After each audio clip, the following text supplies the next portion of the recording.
Los dos escudos significan, uno, el escudo de la Casa de Braganza, que había estado en el Brasil, en Portugal desde siglo La roja, ¿verdad? 13, 14, la roja, cabal, y que tenía originalmente los 5 escudos de los 5 reyes moros que derrotaron. Y el otro es la bandera que adoptó Brasil cuando se trasladó, digamos, la Casa de Braganza a Brasil por la invasión de Napoleón. Vamos a ver los orígenes. Fue un estado existente entre 1822 y 1889 en territorio de Brasil y hasta 1825, incluyendo Uruguay. Acuérdense que Uruguay siempre fue un territorio en pleito. Argentina decía que le pertenecía y que se llamaba la Banda Oriental del Uruguay, pero Brasil también insistía que era suyo, ¿verdad? Entonces, solo un tiempo lo pudo tener Brasil ahí. Cuando las tropas napoleónicas se acercaban a Lisboa, la reina María I, su hijo, el regente, futuro rey Juan VI, que ese ya lo conocemos porque era el viejo antihigiénico que se metía los pollos a la bolsa. Y qué cosa, ¿vale? Asqueroso. Y la reina María, la reina María que estaba chiflada. Y 15,000 personas, fíjense lo que es 15,000 personas, huyeron a la colonia portuguesa de Brasil. Ahora, analicemos, y eso a veces cuesta entenderlo, que Brasil era una colonia portuguesa desde que el Papa Borgia, Alejandro VI, hizo la división y dijo desde el paralelo tal, de aquí para allá es de España, de aquí para acá es de Portugal. Y a Portugal le tocó Brasil. Entonces, aunque eso ya había sido empezado a colonizar por España, inmediatamente Portugal sigue la colonización. Y a eso se debe que cuando llega esta gente en el siglo XIX, Brasil no es una selva amazónica, sencillamente ya tiene ciudades grandes, edificios, palacios, mucha gente rica porque es un país sumamente rico y la exportación hacia Europa es abundantísima, ¿verdad? Entonces, por eso es que no se va solo la familia real, van 15,000 personas. Por el Tratado de Tilsit, entre Francia y Rusia, ellos acordaron extinguir las dinastías de España y Portugal para ser sustituidas por familiares de Napoleón. Eso lo lograron en parte al poner a Pepe Botellas de rey de España, pero no lograron poner a nadie en Portugal porque la familia real huyó. Y si se fijan, la familia real huye en el 1822 y ya bien poco tiempo después pues ya Napoleón va a haber desaparecido. Pero entonces Napoleón, lo que había hecho antes de ser derrotado, exigió el bloqueo continental contra Gran Bretaña y amenazó con destruir la flota portuguesa si no lo acepta. Es decir, Napoleón quiere dominar toda Europa y su enemigo existente es Inglaterra. Entonces, por eso es que engaña al ministro Godoy de España, el príncipe de la paz, diciéndole que le permita que sus tropas atraviesen España para desde Portugal atacar a Inglaterra. Claro que como Godoy era bastante idiota, ¿verdad?, le permitió, y eso hizo que Napoleón entrara tranquilamente a España sin ningún contratiempo, ¿verdad? Pero claro, tiene la amenaza esta, destruye la flota portuguesa si no acepta ir contra Gran Bretaña. En la flota portuguesa protegida por la Marina Británica, el 27 de noviembre de 1807 embarcaron, además de la familia real, aristócratas, militares, burócratas y comerciantes. Fíjense, Napoleón se había coronado emperador en 1804. O sea, esto está pasando en 1807. Y Napoleón se va a morir en Santa Elena en 1821. O sea que no es tampoco mucho tiempo el que le queda, ¿verdad? Pero fíjense la clase de gente que va, burócratas y comerciantes sobre todo. Llevaban archivos, documentos, libros de la Biblioteca Nacional de Portugal, oro, plata, colecciones de arte, abundante mobiliario y posesiones valiosas de la Casa de Braganza. Y llegaron a Salvador de Bahía el 22 de enero de 1808, tras una travesía difícil e incómoda. Ya se imaginan cómo debe haber sido, ¿verdad?, eso en esa época. La flota portuguesa fue escoltada por la Armada Británica hasta medio camino hacia las Islas Madeira, dejándole solo 4 barcos de protección. El 7 de marzo, el rey y la corte llegan a Río de Janeiro y comienzan a funcionar ahí los órganos de administración pública de Portugal. Uno dice, bueno, llegaron y empiezan a funcionar, ¿y cómo? Nada, ya había ahí grandes edificios, grandes, que ellos usan como palacio, ¿verdad? El rey Juan instala el palacio imperial con su hermano Miguel. Acuérdense que Miguel va a ser el niño malo de la película. Y en abril, un decreto autoriza el comercio de Brasil con naciones amigas, siendo Gran Bretaña la más favorecida. Y así se termina el monopolio comercial. Antes Brasil solo podía tener comercio con Portugal. Entonces ahora comienza más abierto. 1815, durante el Congreso de Viena, Juan VI crea el Reino Unido de Portugal, Brasil y Algarbes. Nunca encontré qué rayos era Algarbes, me imagino que era alguna islita de por ahí, porque no la hay. ¿Un municipio o algo? Vas a ver.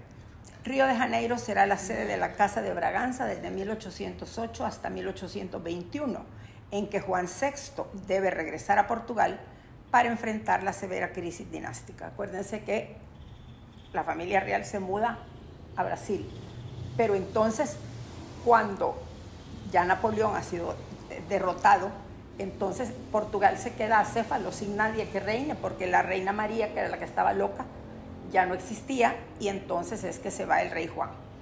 La ausencia de la familia real desde 1808 ha generado serios problemas en el gobierno, por supuesto, al haber abandonado el gobierno.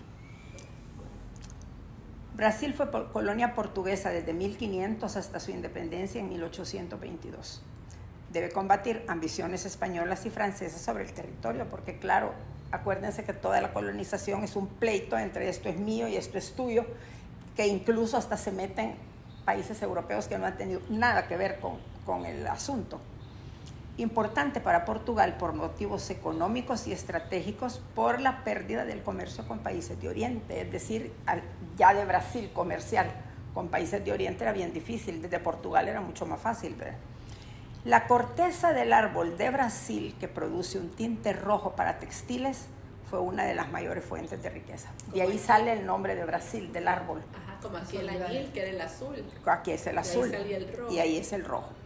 Salvador de Bahía fue la primera capital del Brasil colonial en 1549, o sea que acuérdense que estos países, tanto España como Portugal, no solo llegaron a establecer comercio, llegaron a establecer gobiernos y construyeron ciudades, que esa fue la diferencia enorme entre la colonización inglesa, alemana y francesa versus la colonización hispano-portuguesa, ¿verdad? Fue el primer exportador de azúcar del mundo, atacada por los Países Bajos. Río de Janeiro fue fundada en 1565 y fue usada por contrabandistas franceses del palo del Brasil, por supuesto. ¿Verdad? Miren, acuérdense que este va a ser el mundo del contrabando. ¿Verdad? Acuérdense los grandes lores ingleses, Sir Walter Raleigh, Morgan, Drake. Sus queridos piratas. Mis queridísimos piratas. La piratas. tele le dice los lords, ¿verdad? Pero son los piratas. Son los grandes malditos. Será la sede de la Casa de Braganza, Brasil, desde 1808 hasta 1821. Fíjense cuáles fueron las etapas de gran desarrollo poblacional para cubrir tan vasto territorio. Es tan enormemente grande. Primero está el ciclo de la caña de azúcar, que es su principal producto de exportación. Acuérdense que los portugueses han sido los reyes del mar. Desde Enrique el Navegante, que recorrieron todo el sur de África y llegaron a todos los lugares porque eran así, les atraía el mar, ¿verdad? Luego viene el siglo del oro, cuando Alejo García oye de una montaña de metales preciosos en dominio del rey blanco que tiene un trono de plata. Aquí empieza ya la leyenda, ¿verdad? Acuérdense que también en la América Española, cuando los alemanes llegan cuando Carlos V les cede Venezuela a los alemanes, entonces lo primero que oyen ellos es, hay una ciudad que es toda construida de oro, y empiezan a buscarla, y de ahí viene la famosa leyenda del Dorado. Entonces, el ciclo de la caña de azúcar, acuérdense que en Europa en este tiempo el azúcar la sacaban de remolacha nada más. Todavía. Y todavía en un montón de lugares. Creo que sacan de remolacha. Y en la época de los emperadores romanos, en que ni siquiera conocían la remolacha, tomaban plomo molido y con eso azucaraban. Y por eso es que un montón de ellos acababan chiflados. Por el plomo. Sí, Sí. por el Las plomo. tuberías también que eran de Ahorita plomo. como están viendo lo del Sí. plomo, ahorita. Bueno, entonces el ciclo del oro, esto es interesante, cuando Alejo García oye de una montaña de metales preciosos en dominios del rey blanco que tiene un trono de plata. Y se puede tratar, dicen los historiadores, del Inca Huayna Cápac y el Cerro Rico de Potosí. Acuérdense que en Bolivia estaban las minas de oro y plata más grandes del mundo, Sí. tanto que la expedición de Pánfilo de Narváez, que caminó a pie desde Florida hasta California, esa expedición costó $1 millón de aquella época, pero todo fue financiado por las minas de Potosí. Por eso es que la palabra Potosí ha pasado a ser un adjetivo calificativo. Era un pueblo de Bolivia, Potosí, pero se usa como adjetivo calificativo cuando te dicen que tal negocio o que tal lugar es un Potosí, ¿verdad? Refiriéndose a un auge económico tremendo. Pero entonces, acuérdense que en este tiempo no podemos ubicar los países como están políticamente divididos ahora.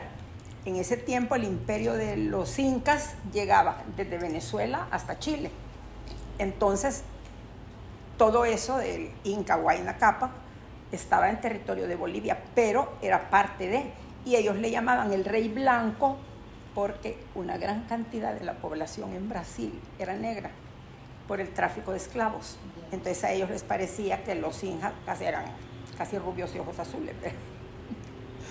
Pero a partir de 1530 se inicia el tráfico de esclavos africanos, uno de los mayores negocios para trabajar en las plantaciones y en la selva. Hay cacería de indígenas para esclavizarlos, dirigidas por los bandeirantes, aventureros portugueses en la selva amazónica. Estos bandeirantes, digan que era algo así como las maras, ¿verdad? Porque ellos eran aventureros que no tenían Dios ni ley ni nada, y su deseo era apropiarse y destruir. Tanto que se acuerdan de las reducciones del Paraguay, ¿verdad? Ese conjunto, digamos, de edificios y de ciudad, digamos, yo lo veo como una ciudad, las reducciones que hicieron los jesuitas en el Paraguay. Uno de sus enemigos más grandes eran los bandeirantes del Brasil, que querían invadir para llevarse las cosas que ahí se hacían, porque de veras que eran maravillas, ¿verdad? Gonzalo Pizarro, aquí ya estamos hablando de los españoles, encontró canela, pero resultó inferior en calidad a la de Oriente. Francisco Orellana, para mí es como para ponerlo en un altar, porque qué bárbaro. Bajó por los ríos Coca y Napa, afluentes del Amazonas. Son atacados por feroces guerreras indias, mujeres, que llamaron amazonas, como las de las leyendas griegas. O sea que de ahí viene la idea de las amazonas, que Cristóbal Colón decía que las había visto también y que eran unas poderosas mujeres en tremendos caballos. Puro invento, ¿verdad? Pero fíjense una cosa, Francisco Orellana fue el que descubrió el río Amazonas. Y si ustedes se acuerdan, cuando leímos aquel libro que se llamaba El Señor de las Tinieblas, ¿se acuerdan? Sí. ¿Se acuerdan del Señor de las Tinieblas, que van a buscar la cura del cáncer? Vaya. Cuando llegan al nacimiento del río Amazonas, ¿se acuerdan cómo llegan? Primero en una avioneta, aterrizan en no sé dónde, después tienen que seguir a caballo, después, y eso era en el siglo XX. Y si ahí ahorita es tan difícil llegar ahí, imagínense cómo sería con estos maestros. No, terrible. Hay un libro que... Rompiendo la selva. No, es que era increíble lo que les pasaba. Y estos se quedaron sin comida, los de Francisco Orellana, y al final lo que tuvieron que hacer fue quitarse todos los cinchos de cuero, hervirlos y tomar sopa de eso. Porque les daba miedo coger ninguna hoja porque podía ser veneno. Imagínate. No, eso es impresionante, la conquista del Amazonas. ¿Cómo fue la división política? Fíjense que esto es interesante, porque ellos tenían en mente una cosa como que no podía cambiar: no perder la unidad política. Es decir, ellos ponían de ejemplo los países de América Latina que se separaron, contrario a lo que quería Simón Bolívar, y fueron repúblicas pequeñas. Entonces ellos tenían miedo de que eso llegara a ocurrir, por lo enorme de su territorio, las dificultades de transporte, pero lograron mantener la unidad y por eso es que Brasil es todavía un lugar enorme. ¿Verdad? En 1533, don Juan III divide el territorio en 13 capitanías otorgadas a nobles en forma vitalicia y hereditaria. O sea, esto está pasando desde Portugal, esta organización. O sea que Juan III es de la misma línea de Juan VI. De Juan VI, es tatarabuelo de seguro. Pero se comprometían a los nobles que les daban el territorio a reclutar colonos, a evangelizarlos y a ocuparse de su desarrollo económicamente. Fíjense que esas eran las leyes, o sea, muy bien pensadas, igual que las leyes de la corona española. Ahora que las pusieran en práctica es otra cosa, ¿verdad? O sea que ahí está la autorización en nobles en forma vitalicia. Ajá, vitalicia y hereditaria. Se incentiva el comercio, la industria, se imprimen libros y comienzan los colegios de medicina, Academia Militar y Banco del Brasil. Se dan cuenta qué cosa más increíble que ya en esta época ya empiezan con las universidades. ¿Se acuerdan que cuando vimos la Casa de Braganza en Portugal? Al principio, siglo XIII, los monjes piden que se establezca una universidad. Entonces, por eso es que los países de Europa son tan desarrollados, sencillamente, ¿verdad? Banco también. Se autoriza el comercio con Gran Bretaña, Estados Unidos y Francia. Llegan artistas, científicos y académicos europeos, aristócratas, burócratas y militares. Se otorgan cargos públicos a brasileños leales a la Casa de Braganza y se les conceden títulos nobiliarios. Entonces ahí ya empezamos con una aristocracia criolla típica del Brasil. Y en el 808 el rey Juan II se instaló en el Palacio de Río de Janeiro y su madre, la reina María, en el convento del Carmen, unida al palacio por un pasadizo que ellos instalan. Ahora, cuando uno piensa el convento del Carmen, no pensemos que era así como una casita para las pobres monjitas, no, que va. Eran enormes monasterios muy bien arreglados, bueno, con condiciones austeras en cuanto a celdas, pero todos esos monasterios tenían unas capillas espectaculares y por eso es que todavía hay tanta riqueza en el Brasil colonial, ¿verdad? El retorno a Lisboa. Por la ausencia de Portugal, del rey Juan VI desde 1808, se desata una crisis económica y política y estalla la Revolución de Oporto. El rey regresa en 1821 para instalar nuevamente la corte en Lisboa y jurar la Constitución. Ahí ya vino el primer cambio, ya había Constitución. Acuérdense que en el tiempo que ellos han estado en Portugal, los movimientos en Europa son todos similares a raíz de la Revolución Francesa, que fue en el 1789, y ahí estamos en 1808, no han pasado ni 30 años quizá. Entonces el rey es obligado a jurar la Constitución. Las Cortes y el rey ordenan al príncipe Pedro volver a Portugal, pero tras recibir 8,000 firmas pidiéndole que se quede, él responde. Aquí entramos al chico que nosotros conocemos. ¿Verdad? Por el bien común estoy preparado. Díganle a la gente que me quedo. Gran frase. Las cortes portuguesas quieren esclavizarnos y perseguirnos. Nuestra relación está rota. Por mi sangre, por mi honor, por mi Dios, juro traer la independencia al Brasil. Entonces es el gran compromiso que hace Pedro al decidir quedarse. Y en septiembre de 1822 proclama la independencia, se proclama como Pedro I, emperador del Brasil, y compone el himno nacional. Esto es impactante para mí. ¿Qué cosa? O sea que cuando estaban independizándose en nuestros países, 1821, aquí en 1822. Ajá, O sea, sí, en la misma época. en la misma época. Mira, Ahí está. Se ve, sí. Miren la coronación de Pedro I. Vaya. Cualquiera diría que es en Versalles, ¿verdad? Sí, que es la corte europea. Miren cómo era. Porque esta es una pintura de la época. Las lámparas. Las lámparas, el vestuario, mira Ajá, todo el vestuario. con capa y todo. Y la corona y el cetro. El cetro, no. La Sí, capa. sí, todo, sí es. Era prácticamente. Y es que miren, sí, todos los países copiaron de Europa. Sí. Vaya, ¿cómo es la biblioteca del Congreso en Estados Unidos? ¿Cómo es todo el Claro, cielo falso y todo lo demás? Washington, D.C., Todo lo que hay en pues, Washington es. Bueno, que Europa, es como... es como Grecia, No, copiado es como de París. Roma. París Pues tiene también, mucho de También, pues, sí, también. pero París Los copió- monumentos París también, copió las de columnas, Grecia. París copió de Grecia. Las columnas. Pero miren la pintura esa, como que si, de verdad, como que si se pudiera tocar, como que si fuera Las terciopelo. tres Sí. dimensiones. No, es que además, mira la perspectiva, toda la gente que está ahí atrás, tú sentís que de veras es un salón así cuando sales de la Y pintura. la profundidad. Increíble. Las gradas, cómo se van Todo. que está hinchado, todo. Todo. No, Y se de ve veras como que a que mí, está el obispo, ¿verdad? Siempre ahí la está el iglesia. obispo y allá está una bandera, fíjense que debe ser quizá la nueva bandera del Brasil, aunque no mucho se le nota. Ahí está componiendo el himno nacional. Dios mío. Miren el vestido de las mujeres, vean. Es que es corte como europea y él está ahí muy sentadito en el trono. No, pero esta es una pintura totalmente romántica Claro, sí. de un compositor, ¿verdad? Las Claro. cortinas de atrás, la escultura en la pared. Del periodo Ajá. romántico, pero Totalmente, sí, totalmente. Los Pero peinados. acuérdense entonces que nuestro querido Pedro I era un estuche de monería, ¿verdad? Sí. Porque además de ser valiente, peor que Juan Charrasqueado, enamorado, y encima era bien valiente, yo siento que bien valiente al No, haberse enfrentado. Porque estaba joven, tenía aventado. 21, Claro. 22 años. El A ver. siempre al frente de su tropa y todo. Sí, ¿no? Increíble, y se pone con todo, pues. Las residencias imperiales, vaya, vamos a ver. Miren, les aseguro que en esta presentación para mí la curiosidad es lo que me mató, porque yo decía, ¿cómo? Como yo no sabía nada, para nada, del traslado al Brasil ni nada por el estilo, entonces yo decía, ¿pero cómo se traslada una corte a un país?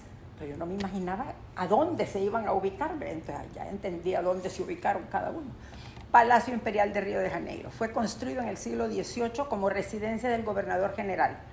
Luego el rey Juan VI y los emperadores Pedro I y Pedro II.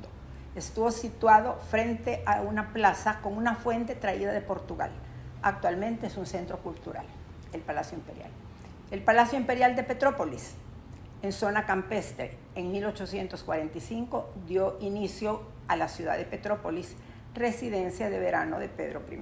El museo es un museo desde 1943. Y Petrópolis de Pedro, ¿verdad? Petrópolis de Pedro, pues sí, acordate que él, según el libro, él Como hace San tiene Petersburgo. su casita no, ¿verdad? Sino que su casa de verano, y después alrededor comienza la ciudad. ¿Se acuerdan que en Petrópolis es donde se suicidó Muere Zweig. Stefan Stefan Zweig? Zweig. Sí. Ahí se suicida.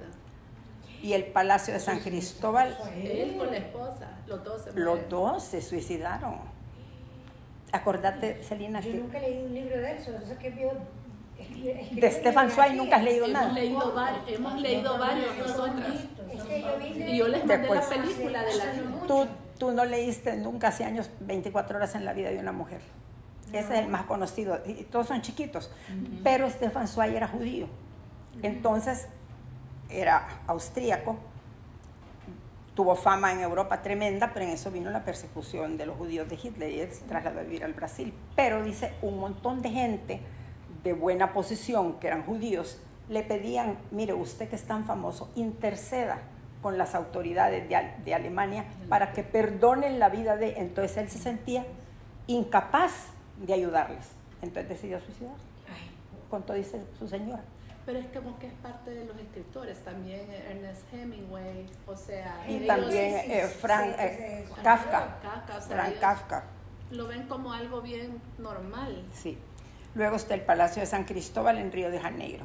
Fue la quinta Buenavista de un rico comerciante portugués que la donó como residencia al rey Juan VI y a su familia. Esta es la que se incendió. La que se incendió, por amor de ¿En el Dios. 2018 cuando fue hace poquito? 2019. Ah, pues sí. En él vivió Pedro I y su esposa Leopoldina, que murió ahí.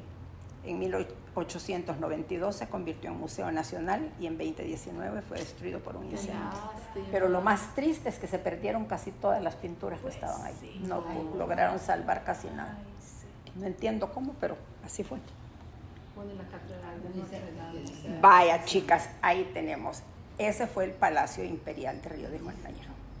enorme, porque allá tienen un montón de habitaciones. Claro. Las ventanas. Pero la de la calle, ¿verdad? Sí. Yo me lo imaginaba como entre la selva. Es que Ah, uno no, ve los ese es el pedacitos problema que uno tenía cree. jardín. Y no están en la selva, ya son ciudades con casas y de todo. Y acuérdate que había un montón de gente rica ahí porque el comercio... Desde 1500 ya era ciudad. Imagínate. Que no hay un Tenía palacio haciendo- de él que estaba como en alto, que estaba rodeado de jardines y todo. ¿A dónde? En Brasil. En Brasil. De Pedro. Vamos a ver, Uno de los espérate. palacios. Acuérdate que uno de los palacios es el que le dio a la Domitila. No, pero ese se lo hizo él. Pues sí. Que queda, ay, mira. Miren las iglesias coloniales. Dios Oh, bendiga. Dios mío. Es que todos los países de Sudamérica. Estilo barroco. Por eso, el otro día leí una cosa que decía, los españoles se llevaron todo el oro de América y no sé qué y no sé cuánto. Y le dice, mire, ¿y ese de dónde lo traería? El de todas las iglesias. Porque hasta la iglesia más chiquita en Sudamérica es toda de oro. Polvo por de ejemplo. oro. El altar de plata en Cusco, por ejemplo. Cállate. Eso es algo que uno dice de plata. Todo esto es de plata. De plata. O sea que Bueno, hasta en Nicaragua hay un altar de plata que se quedó ahí porque dicen que iba para el Perú y que se equivocaron y ahí lo aterrizaron. Y ahí está.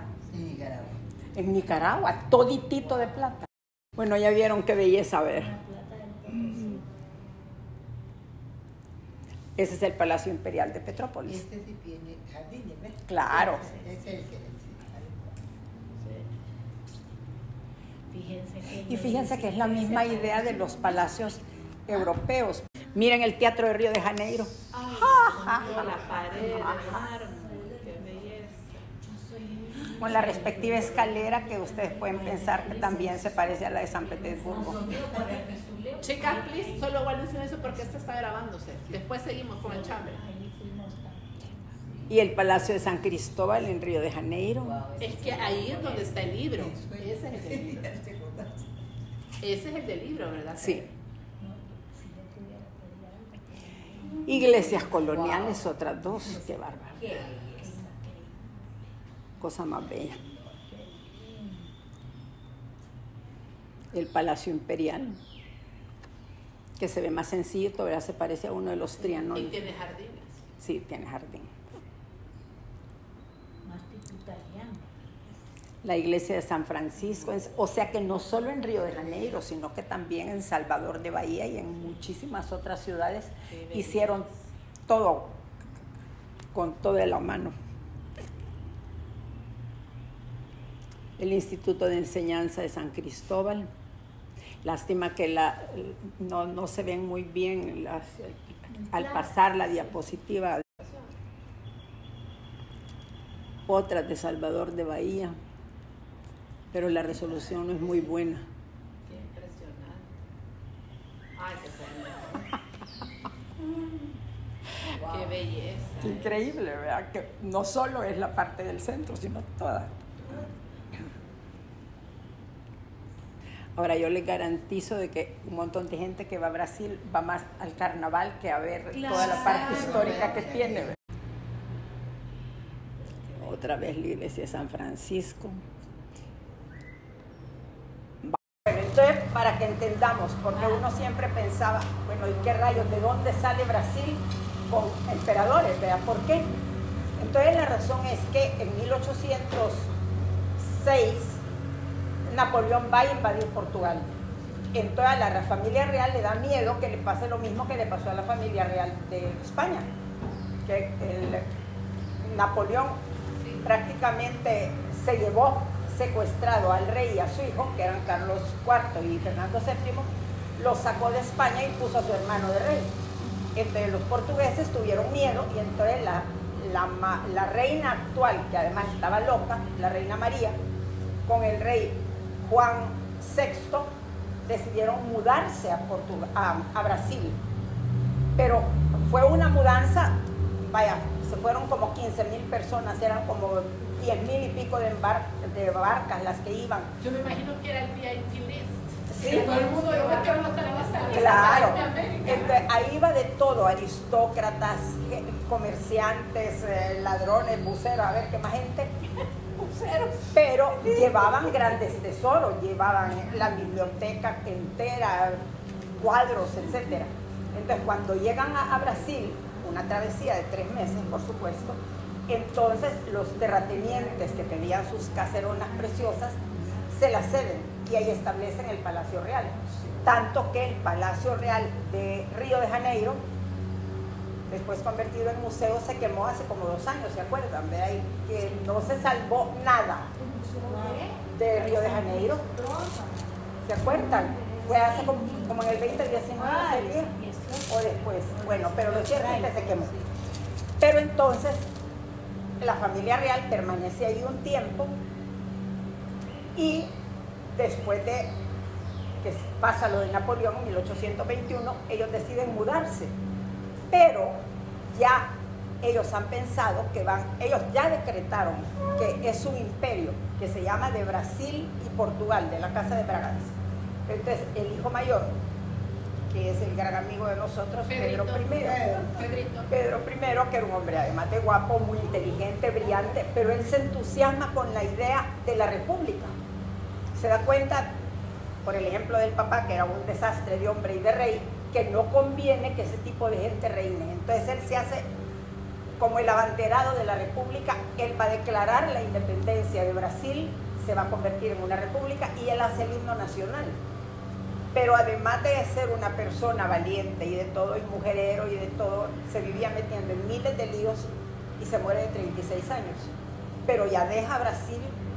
Él se había casado primero con Leopoldina, hija del emperador de Austria, que se murió, pero le dejó como 6 hijos vivos. Y luego al regresar, él vuelve a Portugal, pero se queda en Brasil su hijo mayor, que es un niño de 5 años, que se llama Pedro, igual que él. Entonces, esta es la historia de Pedro I de Brasil. Aquí vamos a hablar, este es un resumen del Pedro I que ya tuvimos, ¿verdad? Su padre Juan VI de Portugal y su madre Carlota Joaquina, hija de Carlos IV de España.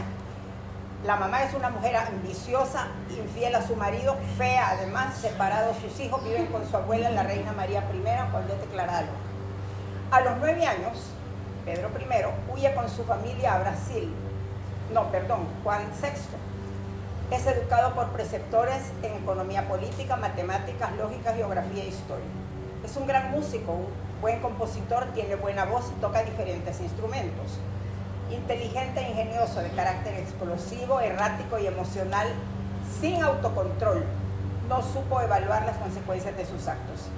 Se vestía con sencillez, usaba sombrero de paja para recorrer los bosques en cacerías nocturnas y frecuentar tabernas dudosas en Río de Janeiro. Gustaba de conversar con personas de toda condición interesándose en sus asuntos, o sea que él se aclimató perfectamente al Brasil. A los 19 años se casó con Leopoldina de Austria, hija de Francisco I, acostumbrado al baño diario según las costumbres brasileñas, por supuesto. Tuvieron 7 hijos, 4 niñas y 3 varones, siendo María II, reina de Portugal, y Pedro II, emperador del Brasil. O sea que 2 hijos de él fueron emperadores. Él era de principios liberales, creía en una monarquía constitucional y representativa. Y la pobre Leopoldina decía, mi marido Dios nos libre, ama las ideas nuevas. Acuérdense que para la monarquía la república era un enemigo, así lo peor. A los 24 años funda el Imperio del Brasil, es coronado en la Iglesia del Carmen, redacta y jura la Constitución, compone el himno nacional de Brasil y Portugal reconoce la independencia de su antigua colonia. O sea que hizo todo ese montón de cosas bastante difíciles en la época, ¿verdad? A los 20 años. Al morir el rey Juan II, él renuncia a la corona portuguesa y abdica a favor de su hija María II, que reinaría en Portugal. Por supuesto, esta pobre niña María II la mandaron a Portugal siendo bien chiquita, como de 5 o 6 años. Creo que sí, pero le toca ir a Portugal y ahí va a ser la pobre niña víctima de un montón de conspiraciones, ¿verdad? Por supuesto. Desde el año 1822, su amante Domitila de Castro ocupa un lugar importante en la corte, mientras Leopoldina es humillada sin salir del Palacio Imperial y con muy pocos recursos. Toda la vida a la pobre esposa le toca que le recorten los recursos. La emperatriz Leopoldina se muere tras un aborto cuando su hijo Pedro tiene 1 año, el hijo mayor de Leopoldina. Ahí tienen 3 pinturas. Pues allá tienen a la bella Domitila. La última es la Domitila. Desde su nombramiento como dama de compañía de la emperatriz, Domitila usa su influencia para beneficiar a familiares, amigos y mantiene una vida de lujo y privilegios en la corte. Tras la muerte de Leopoldina, el monarca arrepentido la rechaza. Suéltame, llevo una vida indigna de un soberano. No me abandona el pensamiento de la emperatriz. Llora abrazado a su retrato y lamenta la orfandad de sus hijos. Son los príncipes más desdichados del mundo. Y le pide perdón a su suegro. Por supuesto, el suegro a 90.000 kilómetros de distancia. ¿Verdad? Pedro intenta un nuevo matrimonio, pero su mala reputación hace que varias princesas rechacen sus pretensiones matrimoniales. Sin embargo, es aceptado por Amelia de Beauharnais. Fíjense, esta es nieta de Josefina, la esposa de Napoleón Bonaparte. Acuérdense que cuando Josefina se casa con Napoleón, ella es viuda y lleva 2 hijos, Hortensia y Eugenio.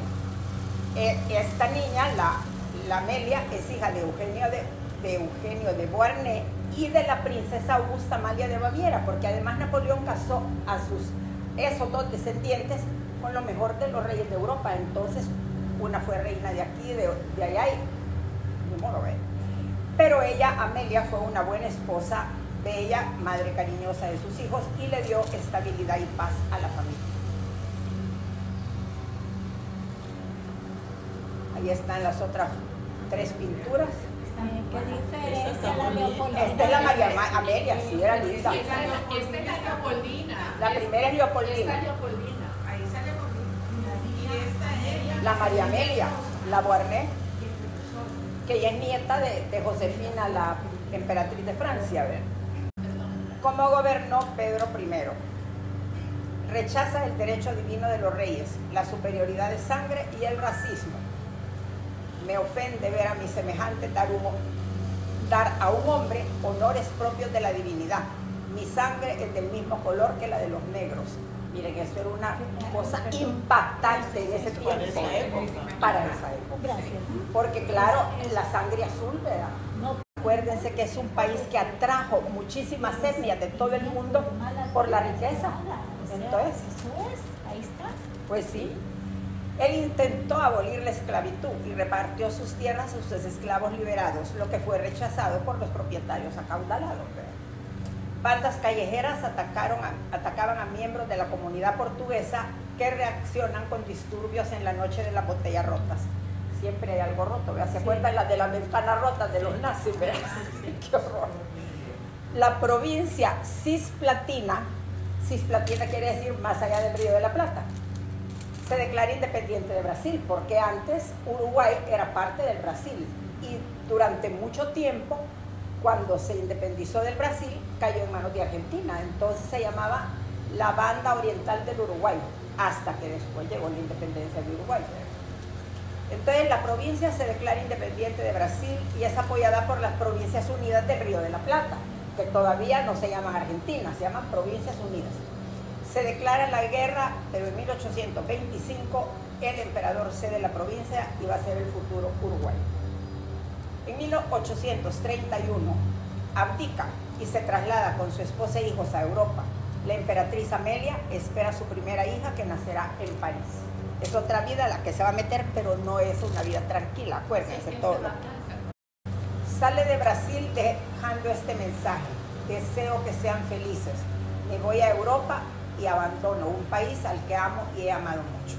En Portugal lucha por restaurar a su hija María en el trono, que se complica por las guerras carlistas por el trono de España. Acuérdense que en España es una época tremenda porque el heredero al trono español, que era Fernando VII, él se ha casado 3 veces y no ha tenido familia, hasta que se casa la 4ª vez con María Cristina II Sicilias, y ella le da 2 hijas. Pero en España todavía existe la ley sálica que prohíbe que las mujeres sean reinas. Pero entonces la Cristina, que no es ninguna tonta, hace que el rey, casi en artículo mortis, firme un documento que le llama la pragmática sanción, por medio de la cual queda abolida la ley sálica y entonces puede heredar el trono su hija Isabel. Lógicamente, no es así nomás que todos aceptan, entonces aparece don Carlos María Isidro, que es hermano de Fernando VII, y él dice que a él le toca el trono, porque eso de la pragmática sanción fue obligado, no tiene ningún valor. Entonces empiezan las guerras carlistas que se van a durar montones de años, ¿verdad? Los partidarios de don Carlos y los partidarios de la reina Cristina, que es en ese momento la regente de su hija Isabel. Entonces todo esto repercute en Portugal porque Fernando VII es hermano de la señora María Fea, mamá de la actual reina, ¿verdad? Esposa de Juan. ¿Cómo? María, la esposa de Juan, sí. No, María Cabal, la esposa de don Juan. La odiosa. Sí. Sin embargo, El libro uno aprende a detestarla. sin embargo, Pedro rechaza el pedido de volver a Brasil como regente durante la menor de edad de su hijo Pedro.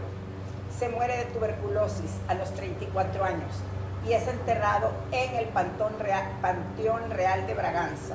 El emperador de Brasil no era un príncipe ordinario, porque no murió, pues solo los hombres normales mueren, los héroes no. Eso parece que está en su tumba. En 1972, en los 150 años de la independencia, sus restos volvieron al Brasil, según él pidió en su testamento. Con honores de jefe de Estado, fue enterrado en el monumento a la independencia con sus dos emperatrices, Leopoldina y María Amelia. Ella sí se quedó en Brasil. Ella sí se quedó. Aquí tenemos el monumento a la independencia y la tumba de Pedro I. Yo creo que yo llego ahí, lloro, como ni sabía de nada de esto cuando he ido a Portugal. Bueno, hoy vamos a ver a Pedro II. Esta es otra cosa completamente diferente de su papá, la antítesis. Es hijo de Pedro I y Leopoldina de Austria, heredó el trono a los 5 años tras la abdicación de su padre, quedando a cargo de un líder político y de su aya, Mariana y Rafael, un criado negro de fidelidad comprobada. Este criado negro fue más que su nana, lo adoraba la criatura.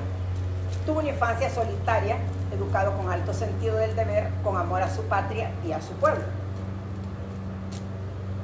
De carácter tímido, de pocas palabras, con dificultad para relacionarse con las demás personas. Ahora piensen lo que es un niño, hijo de la emperatriz, viviendo en un ambiente grandioso, porque el palacio era espectacular, y que está a cargo de su aya y de un criado negro, que lo requerían y todo, pero increíble, ¿verdad? Qué infancia, cuando uno piensa en los hijos de uno y en los nietos de uno y pensar de que quedaron en esas manos.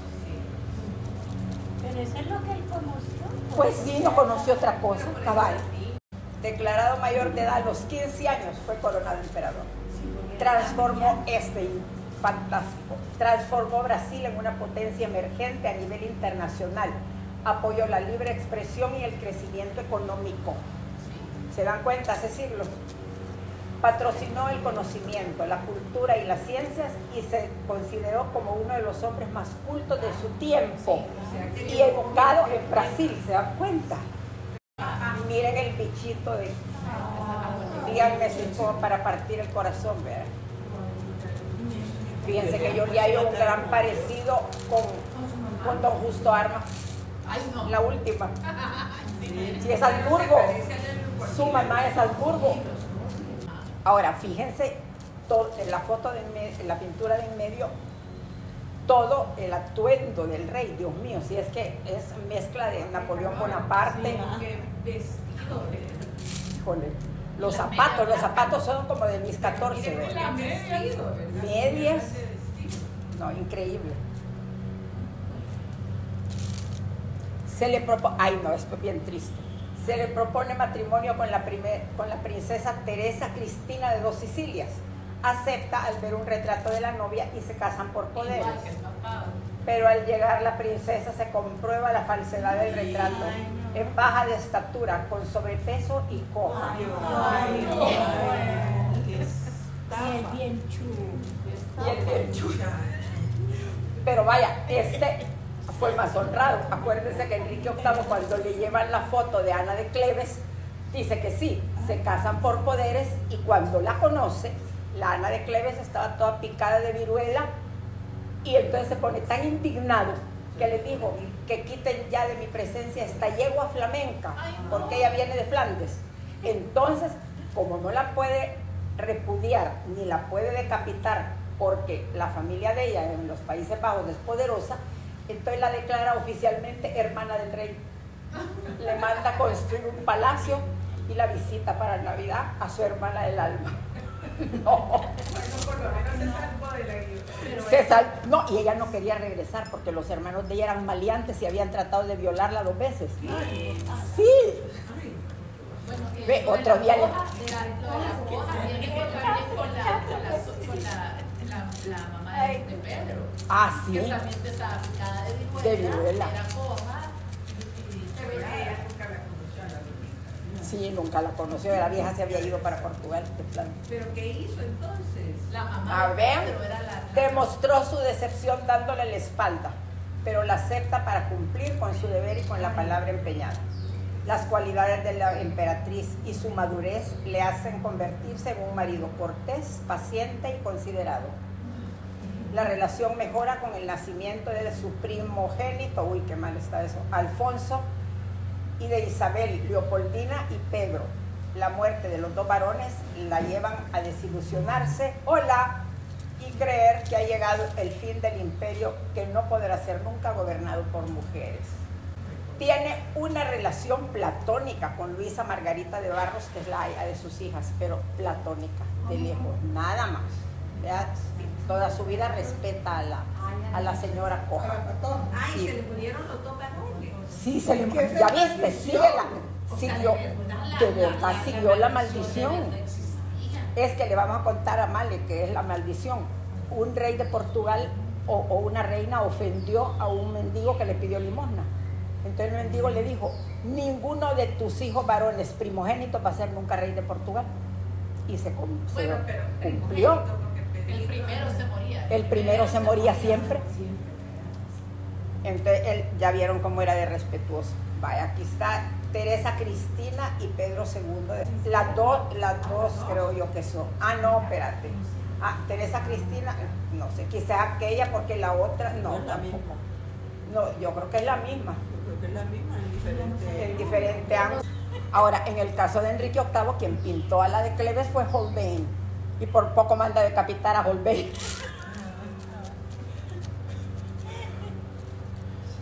Gobernó con la cooperación de los políticos, de los poderes económicos y del pueblo del Brasil. Estableció un sistema parlamentario con un consejo de ministros, Cámara de Diputados y el Senado. Fíjense qué increíble desde entonces y qué triste después cómo Brasil fue decayendo, ¿verdad? Como jefe de Estado tuvo buen manejo de ambos partidos, imparcial y de acuerdo a la voluntad popular. Un partido formaba gobierno y el otro la oposición. Eligió funcionarios calificados que combatieran la corrupción. Se consideró al emperador una persona indispensable para la paz y la permanente prosperidad del Brasil. Superó 3 serios conflictos. La guerra contra Rosas. Acuérdense que en Argentina está el famoso dictador Juan Manuel de Rosas, que es el héroe de la novela Amalia, que, Dios guarde, ¿verdad? Stalin palidecía con su policía secreta que se llamaba la Mazorca, hacía horrores. Luego tuvo la guerra contra Uruguay y la guerra de la Triple Alianza, que es la guerra de Brasil, Argentina y Uruguay contra Paraguay. Algún día me voy a meter a hacer una presentación porque es una de las cosas más interesantes de la historia. Esa guerra contra Paraguay, acuérdense que Paraguay es el único país que no tiene costa al mar, pero tiene el río Paraná. Entonces ellos tuvieron un dictador que era un hombre muy inteligente y entonces mandó a hacer a Europa una flota completa para convertir el río Paraná en navegable, ¿verdad? Que es enorme de profundo, ancho y todo. Pero además mandó traer arquitectos, ingenieros y una cantidad de gente para que le ayudaran a construir Asunción. Este dictador se llamaba Francisco Serrano López. Y entonces además él mandó a su hijo, que se llamaba como él Francisco Serrano López, para que estudiara en la Academia Militar de Brasil, de París, y que le hicieran el himno nacional, que le diseñaran los trajes de los militares, es decir, todo importado para hacer de Paraguay una gran potencia.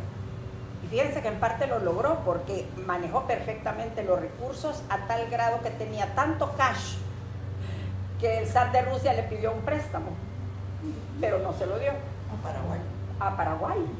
Pero el Francisco Serrano López, allá en el hijo, conoció a una mujer, estamos hablando de la corte de Napoleón III y Eugenia de Montijo. Entonces, en una recepción en el Palacio Real, conoce a una mujer que se llama Elia Elisa Lynch. Viaja con todo su menage de casa, porque era una mujer guapa, culta y de todo, un poco aventurera, ¿verdad? Pero bueno, total que llega y empieza a movilizar, funda la Cruz Roja, hace fiestas. La alta sociedad aristócrata de Paraguay la detesta a muerte y le hacen toda clase de humillaciones, ¿verdad? Otra Eva Perón igual. Pero entonces las potencias, estas tres, empiezan a ver con temor al Paraguay, porque además están los Estados Unidos en medio de la guerra de secesión, y entonces una de las industrias más grandes que tienen es el de las ballenas, porque cazar una ballena era como encontrarse el premio Nobel de la lotería, ¿verdad? Porque le sacan, además de la comida, el aceite y un montón de otras cosas, y entonces empiezan los balleneros americanos junto con los de la Triple Alianza a luchar contra Portugal, contra Paraguay, y los acaban. Se mueren todos los hombres de Paraguay desde los 12 años, porque todos los niños van a la guerra. ¿Y eso cuándo? En 1865 por ahí. Pero, perdón, yo acabo de leer un artículo donde Paraguay ahora es un país con un desarrollo, con una economía, con una estabilidad, con el más vendedor de energía del sur. Está pero mejor que los vecinos. Paraguay ha tenido la mala suerte de que ha sido el país de Sudamérica con más dictadores en su vida. Este papá de Francisco Lozano sucedió al doctor Francia. El doctor Francia era un idiota soberano que fue presidente de Paraguay un montón de tiempo, pero era así una bestia. Ordenó que todos los libros de Paraguay se quemaran en la plaza, porque decía que no servían de nada. Y entonces, además, ordenó que todos los hombres de Paraguay tenían que usar sombrero. ¿Por qué? Porque cada vez que alguien mencionara al doctor Francia, se tenían que quitar respetuosamente el sombrero. O sea, que no creer. Entonces, después de ese Francia, que gobernó no sé cuántos años, sigue el Francisco Serrano López. Ahora, el hijo nunca se casó con la Elia Elisa porque el papá tenía la ambición que se casara con una hija del emperador del Brasil, que lo tenían a la par. Pero no se casó nunca con ella, ni con la Elia Elisa. A la Elia Elisa se le murieron los 3 hijos en la batalla esta del Chaco. Un niño de 12 años, el más chiquito. Y ella, decepcionada, se regresó a París. En el año 1950 y algo, el presidente de Paraguay, que creo que era Stroessner, si no me equivoco, mandó traer los restos de la Elia Elisa Lynch y la puso en un monumento como heroína nacional, ¿verdad? Pues quizá le voy a volver a pasar la historia. No, esa guerra fue algo espantoso, espantoso. Miren la coronación de Pedrito II. Solo vean el resto, la manera como la gente está vestida, Dios mío. Mire, y en aquel salón que habíamos visto, ¿verdad? En la ópera. El teatro, sí, también. Es que parece, igual, esta es la misma casi foto del papá cuando lo hace. Sí, cuando lo coronan emperador. Para atrás. ¿Cómo era su personalidad? Era un trabajador incansable, horario de 7 a.m. a 2 a.m., dedicando su escaso tiempo libre a leer y a estudiar. Hablaba latín, francés, alemán, inglés, español, griego, árabe, chino, hebreo, sánscrito y tupí, la lengua propia del Brasil. No me pregunté a qué hora. Qué mente, o sea, qué cabeza. Qué impresión, vea. Montó en Palacio un laboratorio fotográfico, laboratorio está mal puesto, otro de física y química y un observatorio astronómico. Vestía a diario de frac, pantalón y corbata negros. Acuérdense que el papá andaba con sombrero de palma, ¿vea? Y disfrazado casi con blue jeans. Consideraba el lujo como un robo a la nación. Suprimió los bailes y los eventos cortesanos. Admirado por Nietzsche, Ricardo Wagner, Víctor Hugo por su cultura. Fue miembro de la Royal Society, de la Academia de Ciencias de Rusia, de la Sociedad Geográfica Americana y de otras instituciones relacionadas con el arte y la ciencia en otros países de Europa. Increíble en ese tiempo en que las comunicaciones eran tan difíciles, ¿verdad?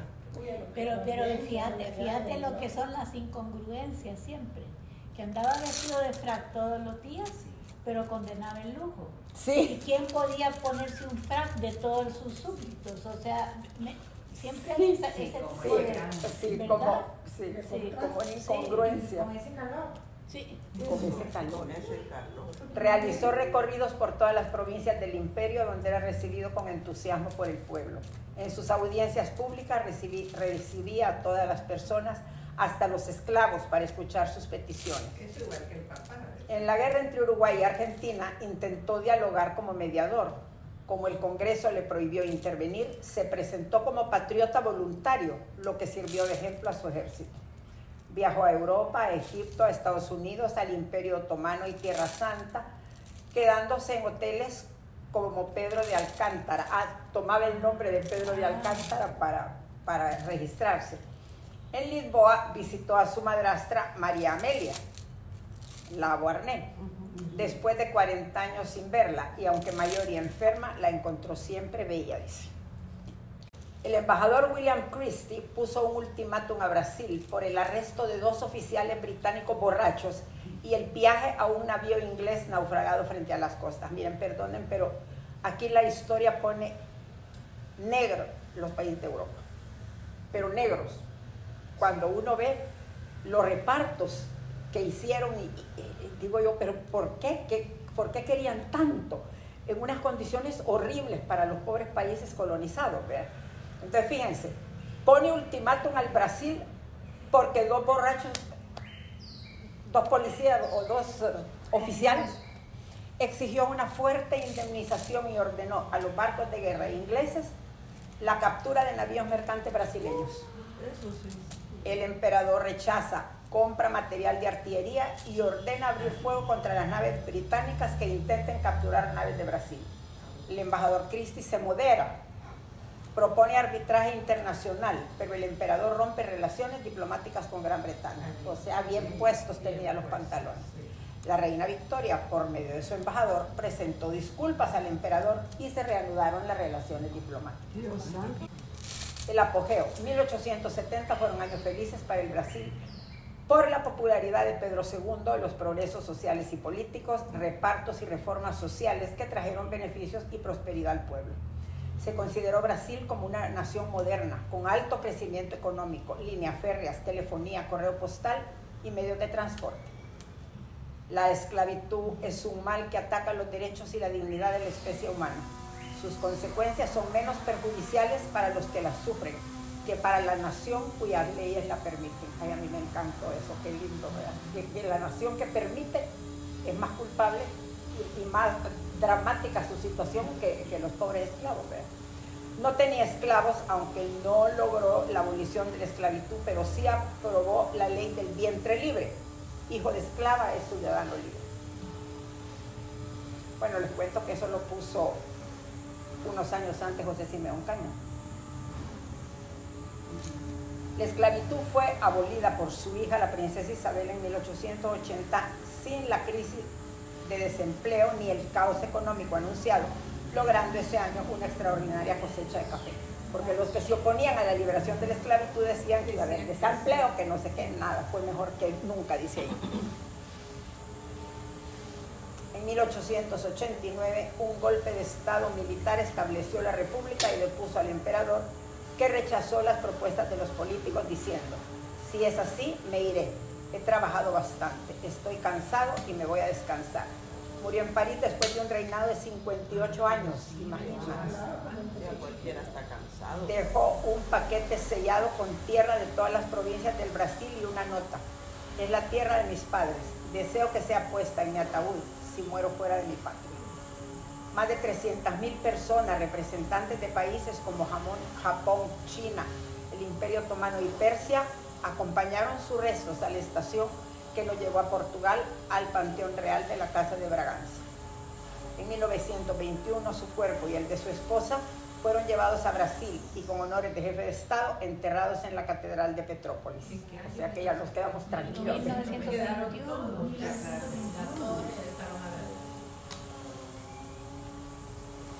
Es el mausoleo del emperador Pedro II.